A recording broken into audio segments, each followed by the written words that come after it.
പ്രധാനപ്പെട്ട വാർത്ത UBC FC-ക്കെതിരെ പരാതി നൽകിയിരിക്കുകയാണ് പുന്നമട ബോട്ട് ക്ലബ്ബും VBC-യും. ഇതര സംസ്ഥാന തൊഴിലാളികൾ അനുവദനീയമായതിനും കൂടുതലാണെന്നാണ് പരാതി. ആകെ തൊഴിലാളികളുടെ 25% വരെ മാത്രമാണ് പ്രൊഫഷണൽ തൊഴിലാളികളെ ഉൾപ്പെടുത്താൻ സാധിക്കുക. വിവരങ്ങളുമായി സുധീഷ് ഗോപാൽ ചേർന്നു. സുധീഷ്, ആവേശകരമായ മത്സരങ്ങൾ പുരോഗമിക്കുകയാണ്. പക്ഷേ ഇപ്പോൾ ഇതാ ഒരു പരാതി ഉയർന്നിരിക്കുകയാണ്. അനുവദനീയമായതിൽ കൂടുതൽ ഇതര സംസ്ഥാനക്കാരായ തൊഴിലാളികൾ ആ ഒരു വള്ളങ്ങളിൽ ഉണ്ടെന്ന ഒരു പരാതി ഉയരുന്നു. ഇപ്പോൾ UBC FC-ക്കെതിരെയാണ് പരാതി വന്നിരിക്കുന്നത്. പുന്നമട ബോട്ട് ക്ലബ്ബും VBC-യും പരാതി നൽകി എന്നറിയുന്നു. എന്താണ് വിശദാംശങ്ങൾ? സുധീഷ് ഗോപാൽ. അമൽ, പരാതി നൽകിയിരിക്കുന്നത് ഹീറ്റ്സ് മത്സരത്തിൽ UBC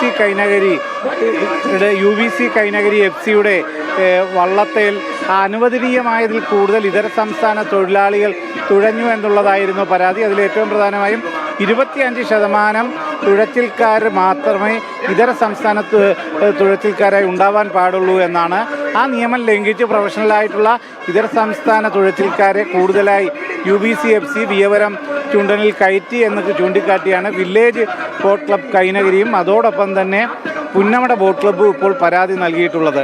അത് ദൃശ്യങ്ങളും മറ്റും പരിശോധിച്ച് അതിൽ കൃത്യത വരുത്തി അതിൽ എന്തെങ്കിലും തരത്തിൽ നിയമത്തിൽ വീഴ്ച വരുത്തിയിട്ടുണ്ടെങ്കിൽ നടപടിയെടുക്കും എന്നതാണ് നമുക്കറിയാൻ കഴിയുന്നത്.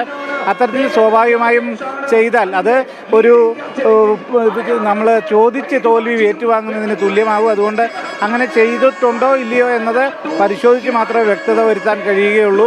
എന്തുതന്നെയായാലും വില്ലേജ് ബോട്ട് ക്ലബ്ബും അതോടൊപ്പം തന്നെ പുന്നമട ബോട്ട് ക്ലബ്ബും ഈ പരാതിയിൽ ഉറച്ചു നിൽക്കുകയാണ്.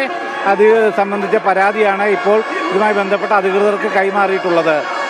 അമൽ, വ്യക്തമാണ്. UBC FC-ക്കെതിരെയാണ് ഇപ്പോൾ പരാതി ഉയർന്നിരിക്കുന്നത്. പുന്നമട ബോട്ട് ക്ലബ്ബും VBC-യുമാണ് പരാതി നൽകിയത്. ഇതര സംസ്ഥാന തൊഴിലാളികൾ അനുവദനീയമായതിലും കൂടുതലാണെന്നാണ് പരാതി.